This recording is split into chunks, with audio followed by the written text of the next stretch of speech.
I feel a bit more like myself. He's a quirked up white boy! Miis as a concept were originally released with the Nintendo Wii in 2006, and despite lessening in usage, are still used in Nintendo properties today, even if only as profile pictures or in very specific titles. If you weren't there for the Wii, gosh, the Wii is 20 years old, Miis weren't just a fun little character creator side mode, they were integrated into its entire being.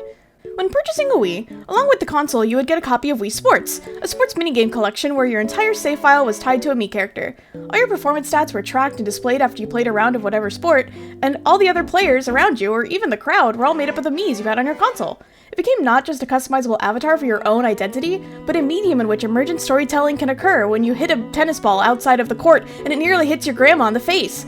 Or your bowling ball nearly trips up your favorite actor, or even when the winning hit is caught by Nosferatu, ending the baseball game. Nosferatu!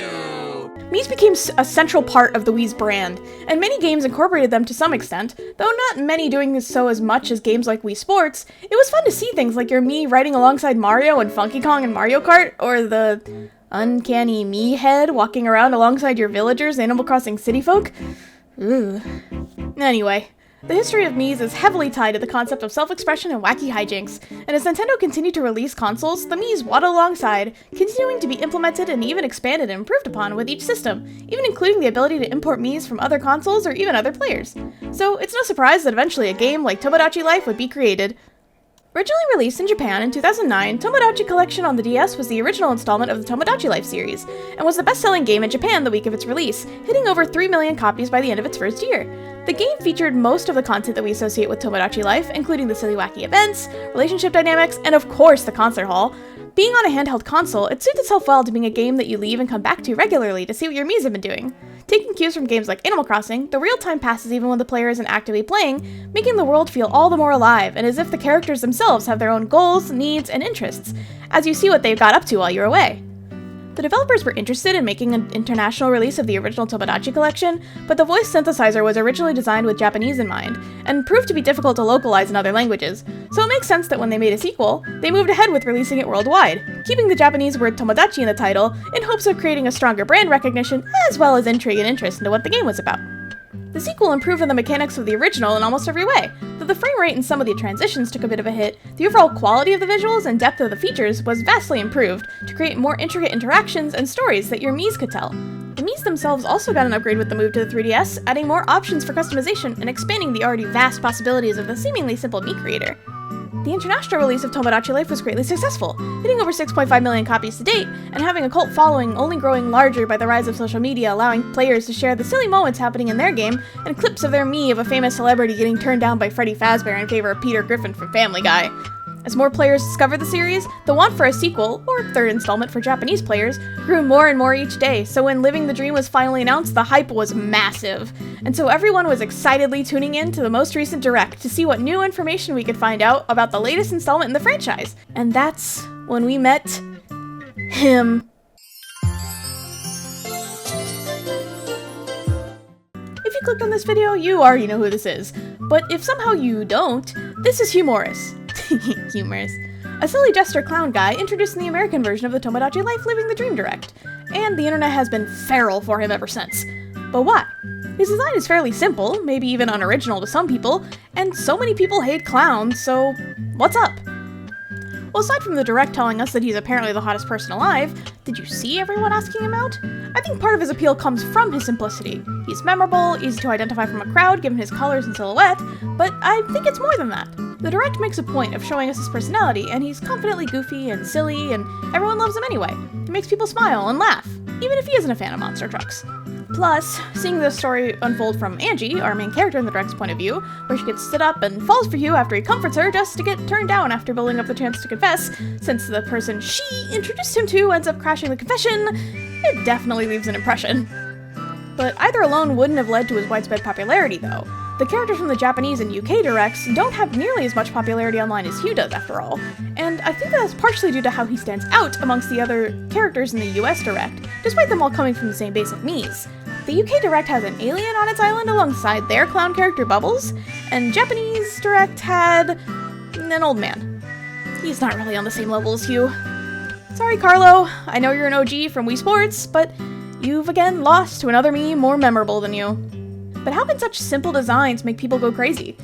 I think it is the simplicity in itself that is leading to their success.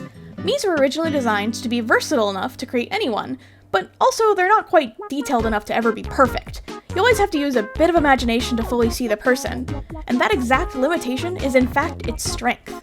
When Nintendo updated the Mii creator with the makeup and wig features in the remake of Miitopia, the possibilities truly seemed endless.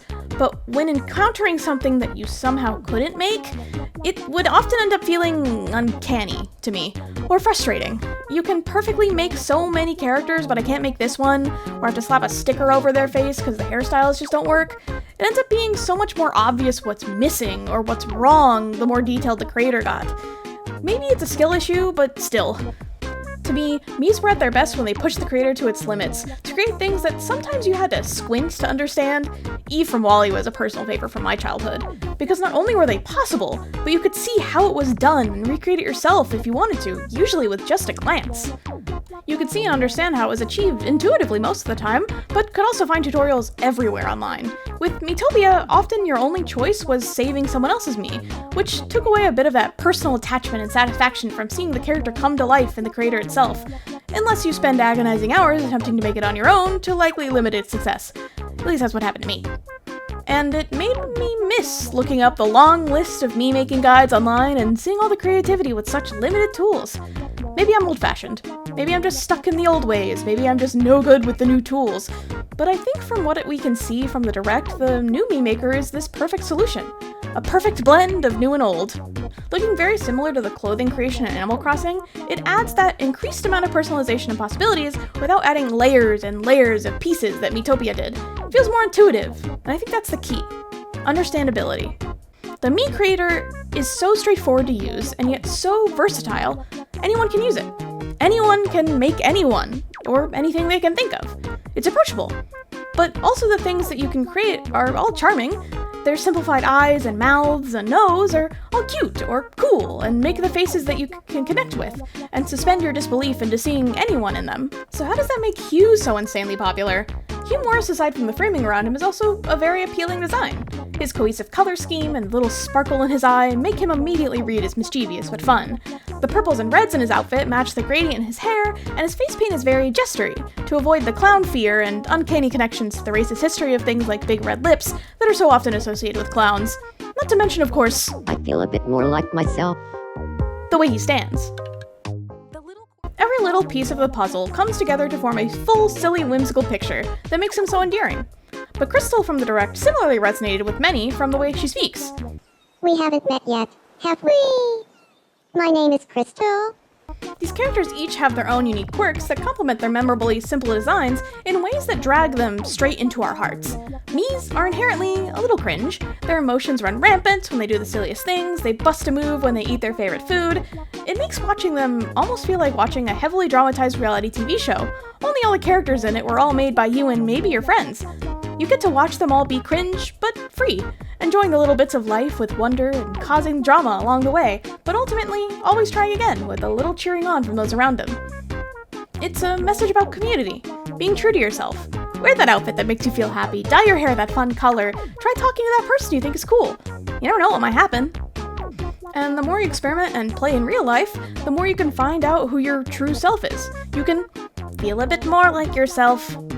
I think that's why Hugh has resonated with so many. Not only is he a playboy clown who makes everyone laugh and smile, but he's unapologetically so. Not in a way that feels unachievable to the average person. There's nothing about him that makes him super different from you or I. Heck, with the Mii base, he truly could just be anyone. I think that's what's so cool about it. Anyone could be Hugh. Even you. And I think that that's awesome. Anyway, I saw the Direct and had so many thoughts about the game, I just had to write them down into a quick little video. This didn't even touch on the fact that Nintendo's kept their promise about implementing queer relationships, slay, or the fact that you can have characters be non-binary in the new game, also slay.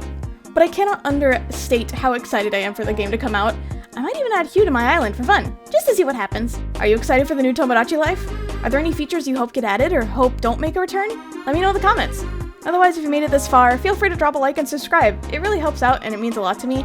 I love seeing what everyone has to say and think about the videos, and I hope to keep making videos about character design and more in the future.